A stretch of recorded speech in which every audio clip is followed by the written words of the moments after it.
오늘 우리에게 은혜 주실 하나님 말씀은 누가복음 1장 26절에서 38절 말씀 함께 보겠습니다.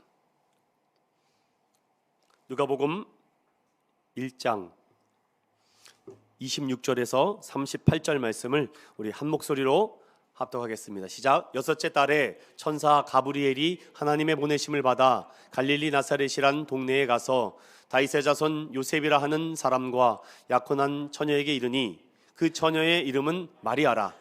그에게 들어가 이르되 은혜를 받은 자여 평안할지어다. 주께서 너와 함께 하시도다 하니 처녀가 그 말을 듣고 놀라 이런 인사가 어찌함인가 생각하매 천사가 이르되 마리아여 무서워하지 말라. 내가 하나님께 은혜를 입었느니라. 보라 내가 잉태하여 아들을 낳으리니 그 이름을 예수라 하라. 그가 큰 자가 되고 지극히 높으신 이의 아들이라 일컬어질 것이요 주 하나님께서 그 조상 다윗의 왕위를 그에게 주시리니 영원히 야곱의 집을 왕으로. 마리아가 천사에게 말하되 나는 남자를 알지 못하니 어찌 이 일이 있으리까? 천사가 대답하여 이르되 성령이 내게 임하시고 지극히 높으신 이의 능력이 너를 덮으시리니 이러므로 나실 바 거룩한 이는 하나님의 아들이라 일컬어지리라. 보라 내 친족 엘리사벳도 늙어서 아들을 배었느니라. 본래 임신하지 못한다고 알려진 이가 이미 6달이 되었나니 대저 하나님의 모든 말씀은 능하지 못하심이 없느니라. 마리아가 이르되 주의 여종이오니 말씀대로 내게 이루어지이다 하매 천사가 떠나가니라. 아멘. 할렐루야. 우리 또 올 시간인데요. 또 귀한 말씀을 또 통해서 또 함께 하나님의 진리와 뜻을 깨닫고 또 진리 안에서 참된 축복과 은혜를 경험한 저와 여러분 되시기를 예수님의 이름으로 축원드립니다. 제목 따라 해봅시다. 크리스마스가 없는 나라 있는 나라.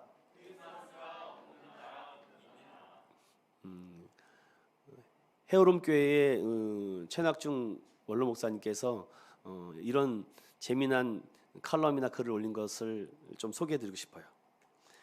그 교회 앞에 건너편 시장 입구에 군밤 장수가 있었다고 합니다. 그 군밤 장수가 그 가격표 위에다가 그 밤 가격을 적어놨는데 이렇게 적어놨다고 합니다. 5,000원짜리 고요한 밤.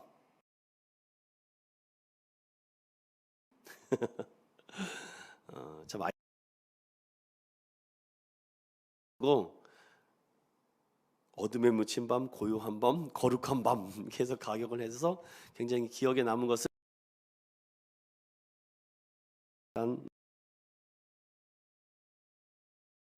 여러분은 12월을 맞이해서 성탄에 관련된 설교 말씀을 한 번쯤 오늘 말씀을 중심으로 좀 여러분 새로운 관점을 함께 살펴보려고 해요. 예수님의 탄생의 때는 성탄을 맞이하는 크게 세 부류가 있었습니다. 그러니까 크게 세 부류가 있다는 겁니다. 오늘날도 비슷하죠. 첫 번째 부류는 예물을 정성껏 준비한 동방박사, 황금과 유황과 모략의 선물을 드린 그 첫 번째 부류가 있고, 물론 목동도 있었습니다.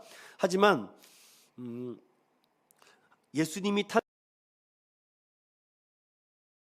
도 알았고 미가를 통해서도 알았음에도 어떻게 보면은 축하하지 않았던 대제사장과 서기관들도 있었습니다. 또 어떤 부류가 있었냐면은 완전히 반대죠. 더 악하다고 해야 될까요? 헤롯 대왕 같이 맞이하는 사람도 있었습니다. 동방박사와 목자들 같이 맞이하는 사람들도 있었고, 대제사장과 서기관처럼 알면서도 거부하는 사람도 있었고, 그리고 모든 것을 다 완전히 잔인하게 만들려고 하는 사람들도 있다. 오늘날도 동일합니다. 그렇다면은 우리는 이 성탄을 맞이해서 크리스마스를 우리가 어떻게 보내고 있어야 되는가, 또 어떻게 보내고 있는가, 현실은 무엇인가, 크리스마스가 있는 사람, 크리스마스가 없는 사람, 있는 나라, 없는 나라, 있는 그것을 조금 문헌들을 찾아가면서 여러분과 함께 오늘 이 성탄을 가장 기쁘게 맞이했던 한 여인을 통해 함께 은혜 나누고 맞추려고 합니다. 여러분, 크리스마스가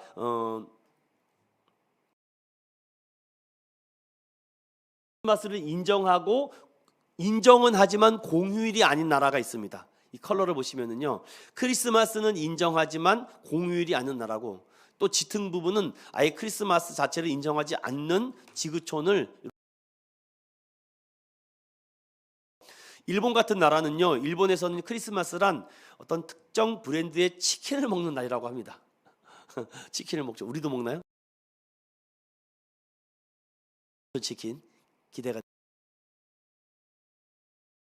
크리스마스 이브에 사과를 주는 유행이 있다고 합니다. 다 나라마다 다르죠. 그러면 지금 현재 이스라엘은 어떻게 이 크리스마스를 보내는가? 그들의 12월 25일이라는 것은 축제, 이렇게 초막절 행사와 같은 이런 한우카.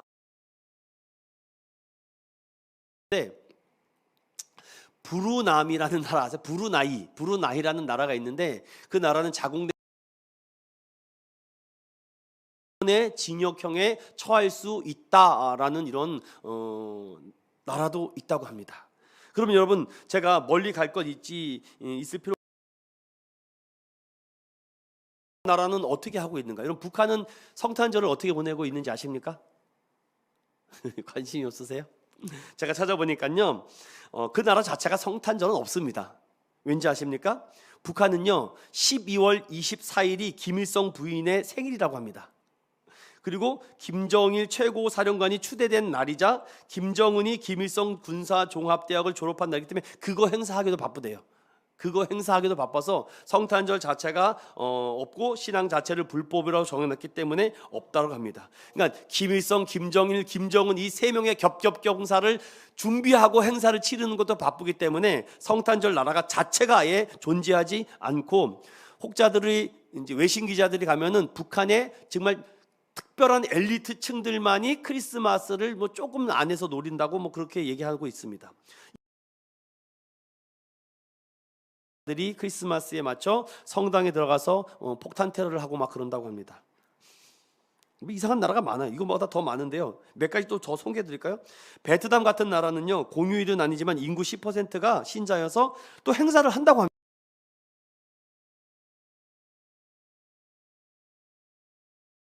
필리핀은 국교죠, 카톨릭. 그래서 9월부터 성탄 트리를.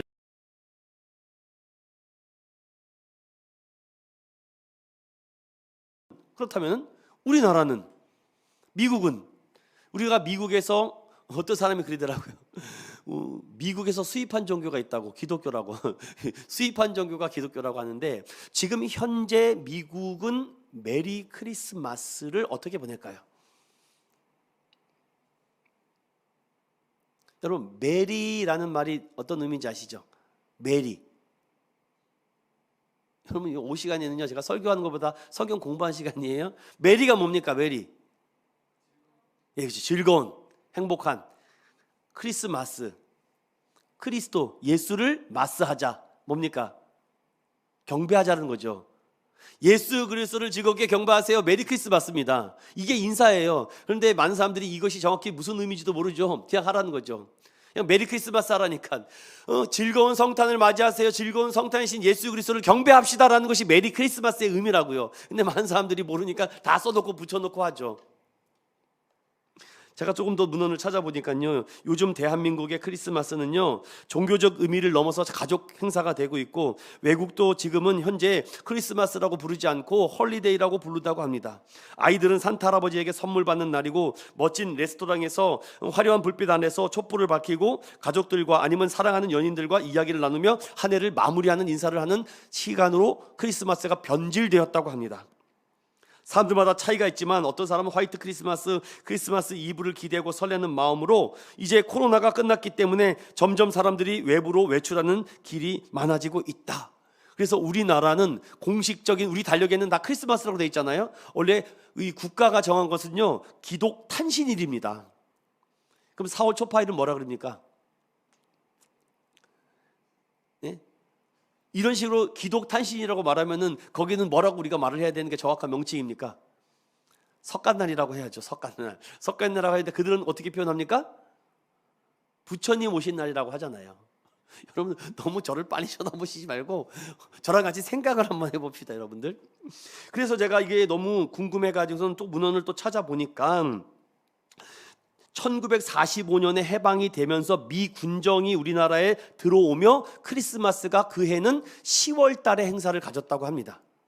미국에서 우리가 군정이 되니까. 그런데 당시 기독교 인구가 5%밖에 되지 않는데 이것을 어떻게 공휴일로 할 수 있느냐라는 문제가 있었지만 당시 대통령이 누구였습니까?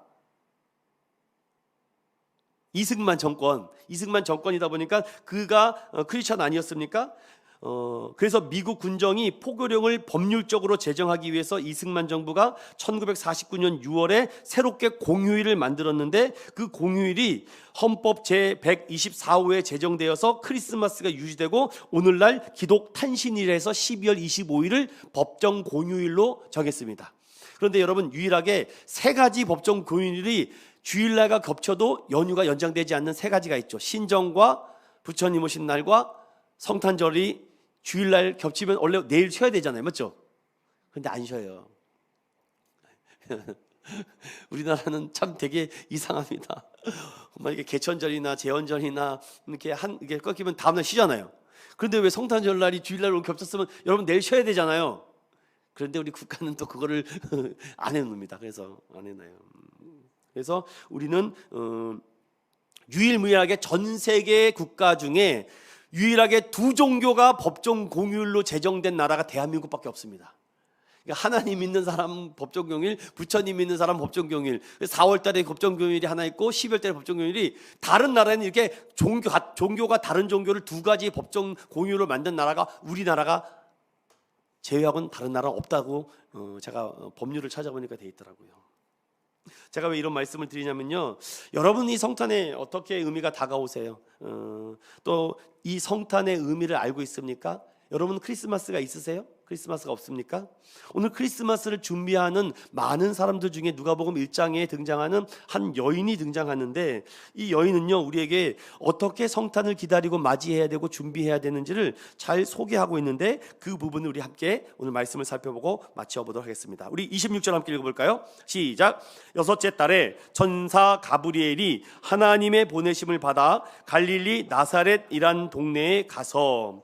자, 여러분 여기에 이 누가복음은요 마태복음이나 마가복음과 다르게 이 예수님의 탄생 기록에 대해서 자세하게 기록하고 있어요. 자, 이 정확한 날짜와 일정도 나오죠. 언제입니까? 여섯째 달에 천사 가브리엘이 하나님의 보내심을 받아 갈릴리 나사렛이란 동네에 갔다라고 되어 있죠. 그럼 6달 전에도 누구를 만났다는 의미가 나오죠? 누구를 만났습니까? 누구를 만났어요? 선영 교수님 누구 만났어요? 사람 만났어요? 좋습니다. 세례 요한의 부모님을 만나죠. 세례 요한의 부모님의 이름이 뭐죠? 사가랴와 엘리사벳. 성경에 있어요, 여러분. 성경에 다 있으니까. 그 사건은 오늘 뭐 중요하지 않으니까 다시 넘어와서, 6세 달이 지난 후에 천사 가브리엘은 기쁜 소식을 전하는 천사라고도 합니다. 하나님께서 그 부르심을 받고 어디로 갑니까? 나사렛이라는 동네를 가게 됩니다. 여러분 알죠? 시돈군청에서 읍면동, 모르시나요? 읍면동 리. 여러분 리에서 살아보셨나요? 저는 옛날 어렸을 때 리에서 살아봤어요. 완전히 좋은 동네죠. 불악이 정말 몇 가정 안 삽니다. 나사렛이라는 동네는요 오늘날로 말하면 리예요. 리란 의미입니다. 그러니까 한 20-30명 정도가 사는 완전 불악촌입니다. 굉장히 깡촌 중에 완전히 시골 동네, 전 산속에 파묻혀 있는 동네가 나사렛이라는 동네입니다. 그래서 성경에 종종 나사렛이라는 동네에서 어떻게 선한 것이 날 수 있느냐, 왜냐하면 최소한 베들레헴이나 예루살렘 출신이 돼야지, 아니 나사렛이라는 동네 이름도 모르겠는데 어떤 동네냐고, 그런 의미입니다. 자, 이런 동네에서 27절 읽어봅니다. 시작. 다윗의 자손 요셉이라 하는 사람과 약혼한 처녀에게 이르니 그 처녀의 이름은 마리아라. 아멘. 여러분 이 요셉에 대해서 이미 천사가 요셉에게 나타나서 거기에 대한 예수님의 예언을 이미 요셉에게 마태복음엔 하고 있죠. 두려워 말라 하면서 네 아내 데려오기를 무서워 말라, 성령으로 잉태된다. 그럴 때 이 요셉에 대해서 성경은 이 요셉이 어떤 사람이라고 평가하고 있습니까? 마태복음 1장 어떻게 평가해요? 19절입니다. 1장 19절. 남편 요셉을 어떠한 사람이라고 성경은 말하고 있어요? 의로운 사람이라고 돼 있어요. 의로운 사람이라고 해서 그가 굉장히 조급하지 않고 성급하지도 않으며 침착하면서 그가 항상 사리분별을 잘 파악하면서 이렇게 행동하던 사람인데 그가 자신을 잘 드러내지 않고 가만히 끊고자 했다라고 말하는 것을 보면은 이 마리아를 많이 사랑한 것 같습니다. 사랑했는데 어느 날 몸의 변화가 오니까 남편에게 이렇게 말을 한 것 같아요. 내 몸의 변화가 이렇게 왔다. 뭔가 몸이 이상하다. 그렇게 말하니까 이런 일 때문에 굉장히 걱정이 많았죠. 이미 약혼을 했는데 어떻게 합니까? 당시에는요 남편이 이혼 증서를 써주지 않으면요 그 여인은 평생 혼자 살아야 됩니다. 그런데 이것을 어떻게 이혼할 수도 없고, 그런데 그때에 누가 나타납니까? 주의 사자가 나타나서 아내 데려오기를 무서워하지 마십시오. 그는 성령으로 잉태된 여인입니다 라고 말하며 요셉을 안정시켜주는 그런 모습이 나옵니다. 다시 돌아와서 누가복음 1장에 보면은 그 약혼한 처녀의 이름, 처녀가 버진인가요? 맞나요? 영어로? 버진인가? 서영진 쌤 맞아요? 버진 맞죠? 그런데 여기서 처녀라는 말이 강조되고 있는데 왜 이렇게 처녀에 대해서 강조를 하고 있는지 우리가 성경을 조금 찾아볼 필요성이 있을 것 같아요. 이걸 뭐 다 찾아볼 수는 없으니까요. 먼저 우리가 성경의 몇 부분만 좀 찾아보면서 우리가 한번 살펴보도록 하겠습니다. 먼저 이사야 7장 13절부터 14절까지 읽겠습니다. 먼저 이사야 선지자가 이 성탄을 준비하고 있습니다. 함께 읽어볼게요. 이사야 7장 13절 14절입니다. 시작. 이사야가 이르되 다윗의 집이여 원하건대 들을지어다. 너희가 사람을 괴롭히고서 그것을 작은 일로 여겨 또 나의 하나님을 괴롭히려 하느냐. 그러므로 주께서 친히 징조를 너희에게 주실 것이요라. 보라, 처녀가 잉태하여 아들을 낳을 것이요 그의 이름을 임마누엘이라 하리라. 아멘. 그러니까 반드시 아브라함의 혈통이어야 되고, 그리고 다윗의 가문이어야 되고, 이 아브라함의 손자 중 야곱이 있는데 그 야곱의 아들 중에 네 번째 아들인 유다의 혈통으로 와야 되겠죠. 그래야지만 이게 족보가 맞잖아요. 그래서 마태복음 1장 1절은 어떻게 말하고 있죠? 1장 1절. 마태복음 1장 1절. 이건 외우셔야 돼요. 시작. 아브라함과 다윗의 자손 예수 세계라. 예수 그리스도의 세계라. 이게 마태복음 1장 1절 굉장히 중요합니다. 창세기 1장 1절만큼 중요한 게 마태복음 1장 1절이에요. 아브라함과 다윗의 자손 예수 그리스도의 세계라고 하면서 그 족보가 14대 하면서 나오죠. 쭉쭉쭉 나옵니다. 그러면서 거기에서 어떤 족보의 혈통으로? 요셉의 혈통으로 오면서 예수 그리스도가 하나님께서 약속하신 언약의 그 아들로 오신다는 것을 족보로 말하죠.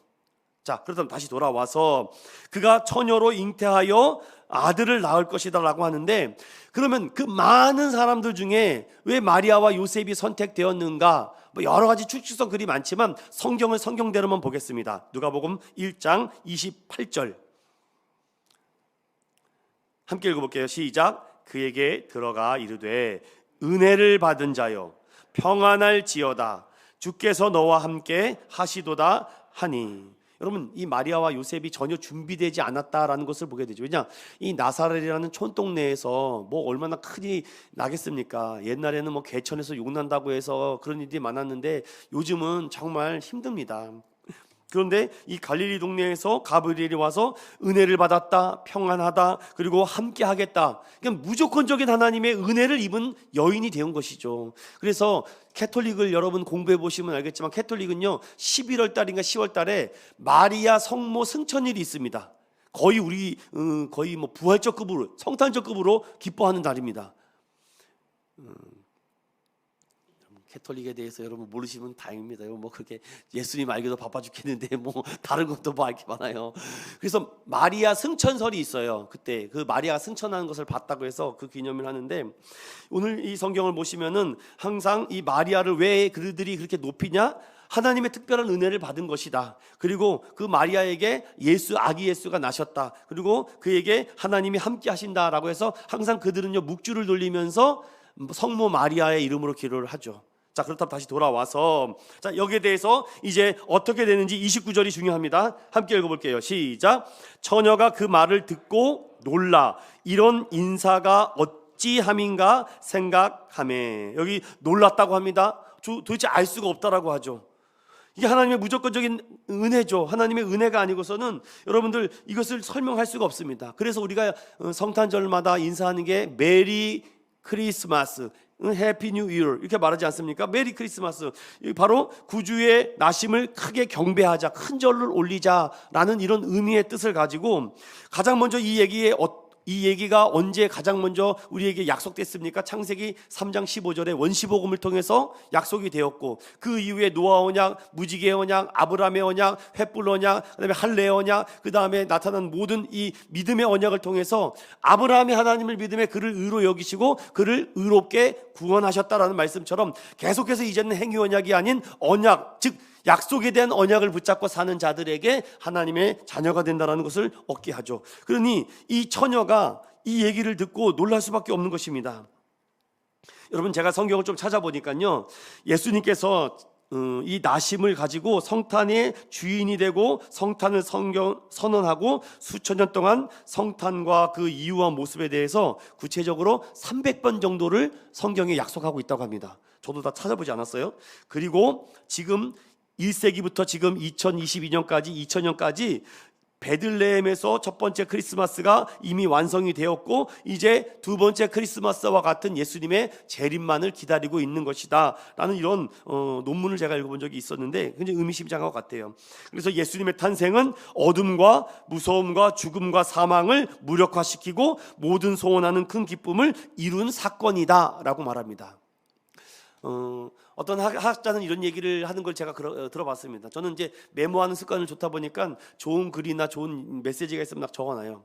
그러다가 이 말씀을 준비하면서 찾아봤는데 하나님의 두 가지 반응이라는 말씀입니다. 첫 번째는 자기의 독생하신 아들을 보냄으로 인해서 이 땅의 많은 죽을 영혼들을 구원했기 때문에 기뻐하는 마음과 또 하나의 마음은 내가 하나밖에 없는 독생하는 아들을 죽음의 사지로 몰아넣었을 때 하나님의 슬픔이다. 이런 두 가지 반응이라고 합니다.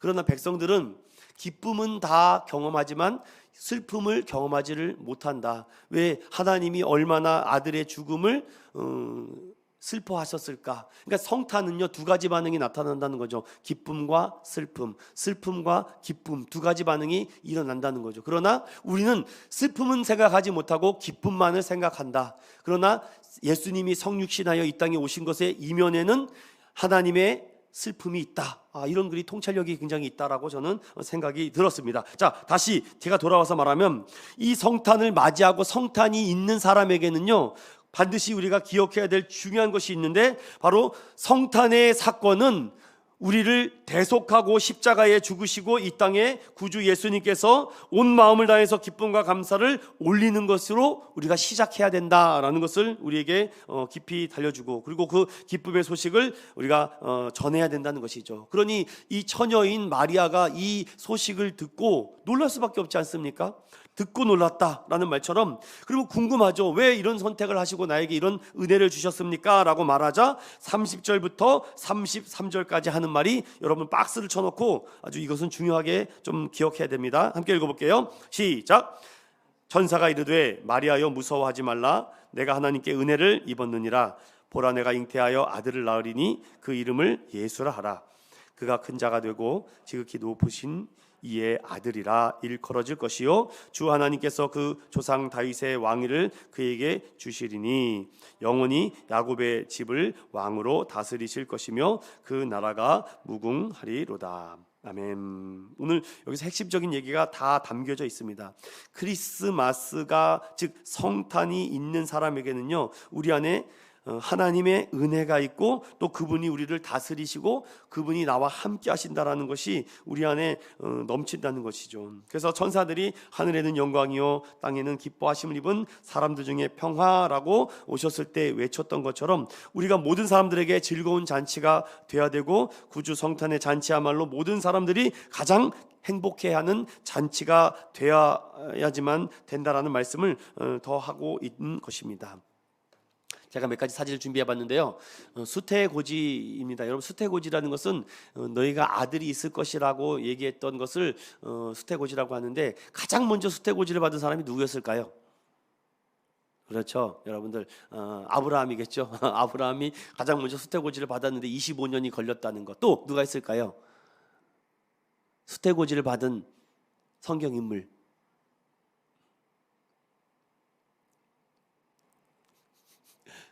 잘 모르겠어요, 여러분. 모르면 모른다라고 얘기하시고 알면 안다라고 얘기를 하세요. 삼손 기억나시죠? 삼손, 마노아의 가정에 또 그런 수태고지가 있었고, 또 뭐 오늘 보는 것처럼 엘리사벳도 있었고, 그리고 마리아도 있었죠. 그래서 이 사건이 많은 사람들에게 굉장히 많이 회자됐기 때문에 마리아가 수태고지 받은 사건에 대해서 화가들이 엄청나게 많이 그림을 남겨놨습니다. 대표적인 작가들 중에 레오나르도 다빈치, 보티찰리, 얀바, 에이크, 프라 안젤리코라는 사람들이 있는데, 그림 한번 쭉 보실까요? 이런 그림입니다. 이게 제일 대표적인 그림입니다. 이 천사가 와서 수태고지를 받는 장면, 그리고 이런 성화들도 굉장히 많이 있죠. 여러분 다 처음 보시나요?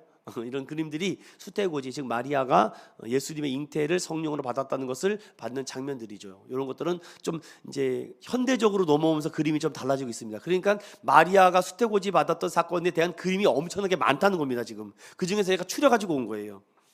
이런 그림, 현대로 오면서 그림이 약간 뭔가 자유로워지죠. 뭔가 갑자기, 아까 보세요, 이런 막 굉장히 성화스럽다가 갑자기 근대로 오면서 그림이 확 달라져요. 이렇게.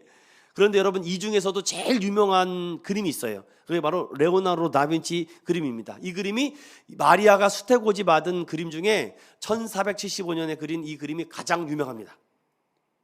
우리가 뭐 이런 그림 정도는 하나 기억해 두면은 상식으로 나쁘지 않겠죠? 여러분, 그래서 아까 전에 이 장면이 30절부터 33절까지 이렇게 받고 있는 장면이라는 것입니다. 자, 그렇다면은 뭐 제가 오늘 크게 말씀드릴 건 없고, 마리아에 대해서 크리스마스를 준비하는 마음이 마리아와 같이 우리가 준비돼야 된다는 것이죠. 그것과 같이 크리스마스가 있는 가정과 은혜에게 오늘 어떻게 말합니까? 34절에 보면 마리아가 전세에게 말하되 나는 남자를 알지 못하는데 어찌 이런 일이 있을 수 있습니까? 라고 말하는 35절 별을 3개 쳐넣어야 돼요. 이게 오늘 제일 핵심입니다. 시작. 천사가 대답하여 이르되 성령이 내게 임하시고 지극히 높으신 이의 능력이 너를 덮으시리니 이러므로 나실 바 거룩한 이는 하나님의 아들이라 일컬어지느니라. 아멘. 오늘 중요한 말씀입니다. 성령이 내게 임하시면, 성령이 내게 임하시면은 너를 지극히 높으신 이의 능력으로 덮어주겠다라는 말씀을 하고 있죠. 사랑하는 여러분, 크리스마스는요, 우리에게 새로운 능력과 새로운 마음과 새로운 하나님의 말씀이 우리에게 입혀지는 놀라운 은혜의 사건입니다. 그러니 성탄절을 가벼이 넘길 수가 없겠죠. 이 성탄절이 우리에게 하나님의 위로와 하나님의 사랑과 하나님의 기쁨과 평안이 우리에게 덧입혀지는 사건이라는 것입니다. 그러니 크리스마스가 있는 나라, 크리스마스가 있는 가족, 크리스마스가 있는 성도들에게는요, 능력이 임해지는 시간이죠. 이런 믿음으로 가고, 또 오늘 이 말씀에 더 덧붙여서 36절 다 같이 봅니다. 시작.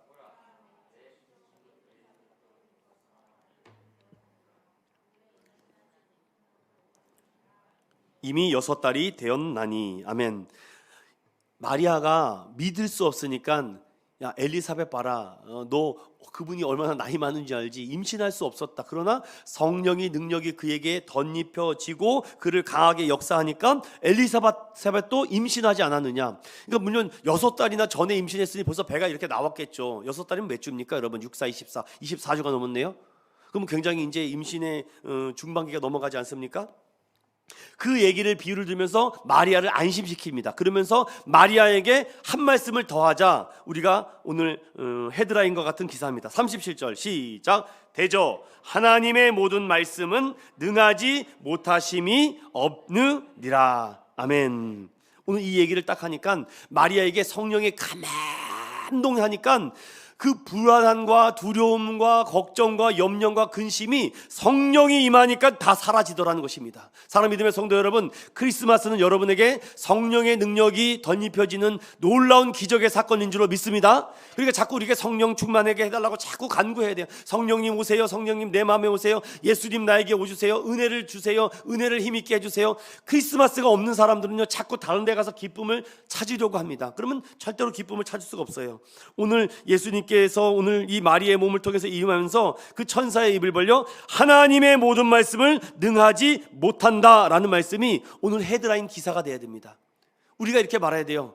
아유 뭐 성탄 자, 여러분 아세요? 왜 예전에는 제가 이제 그 명동거리하고 제가 일할 때 그럴 때 막 강남하고 청담 이쪽 갈 때 보면요, 성탄 캐롤들이 가게방에서 엄청나게 나왔습니다. 근데 요즘은 안 들리죠. 네, 저작권 때문에 그래요. 저작권 때문에. 그거 틀면 돈 내라고요. 그러니까 크리스마스도 이제 돈으로 바뀌었죠. 이제 많은 사람들이 예전에는요, 뭐 연예인들이 연말에 막 시상하고 그러지 않습니까? 그러면 뭐 메리 크리스마스, 해피 뉴 이어 그러는데 요즘은 그렇게 말하지 못합니다. 큰일 나요 이제는. 엔터테인먼트에서 그것도 굉장히 집중적으로 시킨다고 합니다. 이 연말에는 또 어떤 분이 나올지 참 궁금해요.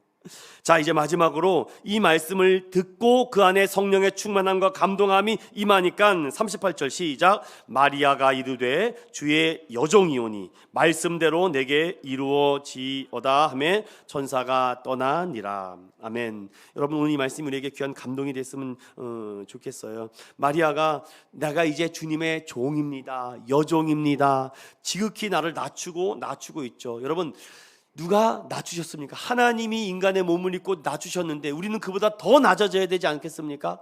그런데 우리가 예수님을 보다 더 높이 있으면 어떡합니까? 저도 참 두려워요. 저 때문에 예수님의 영광이 가려지고 예수님의 십자가가 보이지 않을까 봐. 하나님, 나를 통해서 우리 성도들이 하나님의 성령의 은혜를 좀 경험하고 십자가를 바라보고 예수를 좀 바라보고, 혹 내가 방해가 되면 저는 이렇게 피할 거예요. 이렇게 피해야죠. 저 때문에 자꾸 예수를 바라보지 못하는 방해가 된다면은, 걸림돌이 된다면 저는 빨리 피해야 됩니다. 왜냐? 분명히 성경에도 하나님께서 성령의 은혜를 주는 것이지 제가 여러분들에게 성령의 은혜를 주는 것이 아니죠. 그럴 때 하나님의 모든 말씀은 능하지 못한다, 없탐심이 없다라고 고백할 때 우리가 이렇게 고백하면 됩니다. 아, 맞습니다. 우리가 말씀을 듣고 설교를 들을 때마다 주님의 종이 됨이 기쁨입니다. 감사합니다. 그런 은혜가 우리 안에 있어야 되겠습니다. 왜냐? 원수되었던 우리에게 화목의 제물 되셨고, 또한 아버지의 뜻이 하늘에서 이룬 것 같이 땅에서도 이루어지기 위해서 하나님의 말씀을 믿고 의지하는 자에게는요, 불평할 수가 없죠. 원망할 수가 없죠. 감사만 나와야 되는 것 아니겠습니까? 이런 고백이 우리 안에 이 성탄의 달에 꼭 필요한 중요한 고백이 되겠습니다. 우리도 한번 고백해 볼까요? 말씀대로 내게 이루어지어다.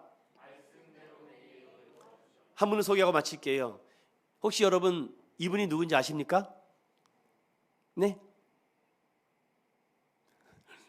여러분, 매주 제가 뭐 가지고 오면 새롭습니까? 여러분들 되게 새로워요. 혹시 이분이 누군지 아세요? 연예인을 보지 마시고요. 저 영화는 이제 개봉한 영화죠. 당진인가요? 맞나요? 당진. 김대건 신부입니다. 김대건 신부. 당진에 있나요? 그 무덤이? 사모님 맞나요? 제가 가보진 않았는데 이 김대건 신부에 초상합니다. 근데 이분에 대해서 혹시 어떤 분인지 아세요? 예수도 몰라 죽겠는데 자꾸 김대건까지 자꾸 물어보지 말라고. 전 여러분들에게 하나라도 일반 상식도 알려드리고 싶고, 특히 조선의 역사를 여러분들에게 많이 알려드리고 싶습니다. 그런데 여러분들 들 때마다 굉장히 매주 새로워하셔서 이걸 해야 되나 말아야 되나 고민이 많은데, 이분을 조금 소개해드리고, 이분이 정말 말씀대로 내게 이루어지겠다라고 25살에 순교한 사람입니다. 이분이 굉장히 영화로 윤시윤 씨가 만든 영화인데, 프란치고 교황까지 가가지고서는 영화도 홍보하고 뭐 같이 뭐 봤다고 이런 얘기를 하는데, 잠깐 소개하면은 영화는 겁나게 길다고 합니다. 2시간 30분이라고 해서 못 보겠어요. 아무튼 그런데 25세에 순교한 영화고 김대건 신부가 탄생 200주년을 기념한다라고 하면서 한국 최초의 신학생으로 선발된 뒤 7개월에 걸쳐서 파리 신학교에 가고 또 이런 것들 또 필리핀에서 오고 가면서 굉장히 언어를 잘했다고 합니다. 그래서 포르투갈어도 잘했고 뭐 한문도 잘했고 너무너무 아주 막 다재다능할 정도로 능력이 굉장히 많았는데, 그래서 많은 사람들이 기대하고 이 탄생에 대해서 야 이제 한국 즉 조선에도 정말 이 훌륭한 인물이 났다라고 막 난리가 났다고 합니다. 그는 특별하게 언어학자이자 측량가자, 지리학자자, 무역가로서 아주 막 못하는 게 없을 정도로 정말 이 조선의 땅에 정말 걸출한 인물 하나가 태어난 거죠. 그런데 그가 신학교를 갔다 와서 1842년에 프랑스 군함을 타고 온 첫 번째 귀국길에 잠시 조선에 미입국했다가 청나라를 거쳐서 1845년에 천신만고 끝에 조선에 들어오면서 자신의 그 청년의 위대한 모험기를 이제 그리고 있는데 1845년 8월 중국 상하이에서 사제품을 받고 1846년에 6월에 그냥 체포가 됐다고 합니다. 체포가 되면서 9월달 즉 석 달 만에 순교를 하기까지 그의 10년간의 삶은 그렇게 짧고 굵게 끝났다고 합니다. 이분이 만약에 계속 오래 살아서 60, 70까지 갔으면 정말 이 대한민국까지 조선에 굉장히 많은 업적과 무역과 지리학과 또 언어적으로도 굉장히 많은 역할들을 감당할 건데 1840년경에 그만 순교를 하고 말았다고 하죠. 그런데 이분이 제가 오늘 이 얘기를 하려고 하는 거예요. 하나님의 모든 말씀은 능하지 못하심이 없다, 이런 믿음의 강력한 신앙을 가지고 있었고, 그리고 그때마다 나는 주님의 종입니다, 나는 주님의 종입니다라고 하면서 말씀대로 이루어지고 한다고 해서 분부하시면 제가 순종하겠습니다, 분부하시면 제가 순종하겠습니다. 그래서 가는 곳곳마다 이 김대건 신부에 대해서 극찬의 극찬을 담지 못할 정도로 높았다고 합니다. 위대한 탄생할 정도로인데, 근데 너무나도 짧은 생에 25살에 순교를 하고 마서 그의 흔적들이 그렇게 많이 남아있지 않다고 얘기하고, 남을 수도 없죠, 이 짧은 생을 하다 보니까. 하지만 그의 순교의 영향으로 인해서 많은 사람들이 이 가톨릭에 많은 영향을 받았다고 합니다. 여러분, 이렇게 한 사람이 이렇게 하나님 앞에 크리스마스 즉 예수 그리스도에 대한 이런 적극적인 사랑을 가지고 순종하니까 얼마나 많은 역할들을 감당합니까? 오늘 동일하게 마리아가 그렇습니다. 여러분, 마리아 얘기 마지막으로 잘 알죠? 마리아가 어떻게 됩니까? 그 얘기를 듣고 성령이 충만한 마리아가 제일 먼저 한 행동이 무엇입니까? 제일 먼저 한 행동이 뭡니까? 39절, 이때에 마리아가 일어나 빨리 산골로 가서 여기까지만 드리고 마치려고 해요. 일어나 빨리 산골로 가서. 여러분, 지금 엘리사벳이 있는 곳과 그리고 이 마리아가 있는 동네가 같은 동네가 아닙니다. 마리아가 어디 있어요 지금? 나사렛에 있잖아요. 그럼 엘리사벳은 사가랴가 제사장이기 때문에 어디 있어야 돼요? 예루살렘에 있어야 되잖아요. 여러분들 유다 동네에 있어야 되잖아요. 근데 여기 보면은 이게 아무리 봐도 이해를 못하겠어요. 일어나 빨리 산골로 가서 유대한 동네에 이래. 왜? 엘리사벳이 거기서 살기 때문에. 근데 제가 찾아보니까 160km가 된다고 합니다. 걸어서 꼬박 3, 4일을 가야 된대요. 그런데 이게 어떻게 갔을까요? 제가 여기서 마지막 이걸 좀 드리고 마치려고 하는 거예요. 아무리 임신한 산모도, 아무리 애가 많이 딸려도 예수 사랑에 미쳐 있으면요 가더라고요. 그러니까 예수 은혜 받고 성령 충만하면요 하나님의 은혜 받고자 말씀드리러 예배드리러 가더라는 것입니다. 여러분, 이 얘기는요 다음에 또 기회가 되면 제가 이 엘리사벳과 이 마리아의 찬간을 보면 마리아의 찬양이 이제 그 이후에 나옵니다. 그러면서 마리아가 하나님을 높여요. 하나님, 나 같은 이렇게 부족하고 무지하고 못난 종을 하나님 어떻게 이렇게 하나님의 아들을 잉태할 수 있게 해서 감사합니다. 주님은 못하실 일이 없습니다. 낮춘 저를 높여주셨습니다 라고 이렇게 막 찬양을 합니다. 사랑하는 믿음의 성도 여러분, 저는 이걸 얘기를 드리고 싶은 거예요. 크리스마스가 없는 사람은 항상 이유가 많아요. 불만이 많습니다. 그러나 크리스마스가 있는 사람은요 불만이 없어요. 감사만 있습니다. 사랑하는 믿음의 성도 여러분, 우리 인천영교회는요 오늘 또 말씀을 통해서 성탄이 있는 이 복된 12월을 맞이해서 불만과 원망과 슬픔이 기쁨과 감사와 행복으로 바뀌어 크리스마스가 여러분에게 가장 행복한 기적의 사건이 되는 저 여러분 되시기를 예수님의 이름으로 축원드립니다.